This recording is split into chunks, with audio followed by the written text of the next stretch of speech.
Makakasama natin yung driver ng Toyota Fortuner na naaksidente. Sir, ano po ang nangyari po? Ano po, galing ako ng Katiklan going to Kalibo. Oo, ay pagdating diyan sa may Tagas, sa may Tangalan na po yan, no? Apo. Doon sa may bandang Sabungan, di ba? Pakurbada pa yun. Pagaling ka ng Katiklan, pagdating mo doon talagang magmi-minor ka eh. Apo. Kaya lang hindi ko po masabi kung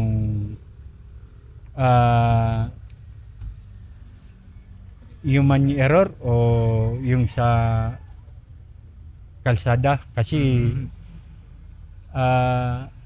may nakasunod ako na puti na van tapos meron pa po nakasunod sa akin na van. Oh, so hindi naman po mabilis yung takbo ng sasakyan. Oo. Kasi kurbada na yun talagang magdi-minor ka nun. Apo. Yung sasakyan ko bigla po hindi ko masabi kung nag-wild. Oo. Yun nga po, awa ng Diyos, wala kami nakasalubong na sasakyan. Kasi iba na yung giwang-giwang na yung sasakyan. Hindi ko alam kung yung manubila o tapos habang nakapakaw sa preno, may ngayong makina.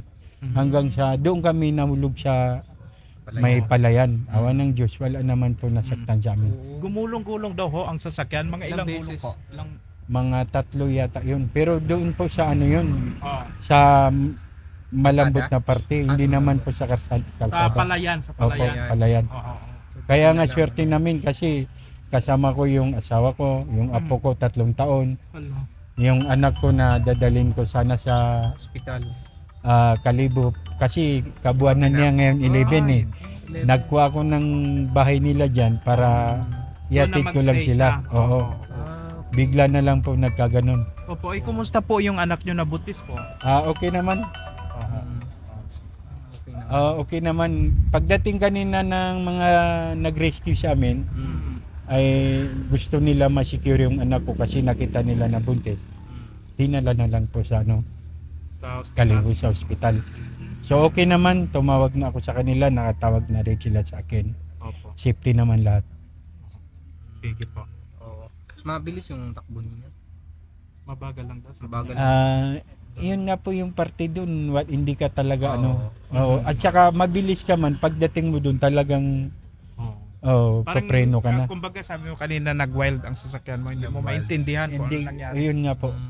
Kaya sabi ko doon na yun malalaman pagkatapos na ng pag nadala na yung sasakyan sa mekaniko at saka sa ma-check kung ano nangyari. Opo. So wala kayong galos? Wala. Kahit Salamat sa konti lang. Panginoon.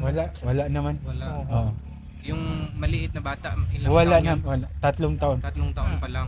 Tapos buntis, tabuanan na. Opo, ngayon Okay naman siya. August 11 sana yung yung due date niya sa sa ultrasound. Tapos Kaya yung nga po isa, yung misis ganun. ninyo. Opo. Galing pa kayong Boracay, sir? Opo. Doon kayo nag-negosyo. Taga Boracay Taga po. Boracay Taga talaga kayo. Opo, Matagal opo. na kayo dito sa Boracay. 1998. Ay, ang tagal na pala. Ang tagal na pala. Opo. Kabisado nyo na yung... Kabisado nyo na yung daan dito. Opo. Sige, sir.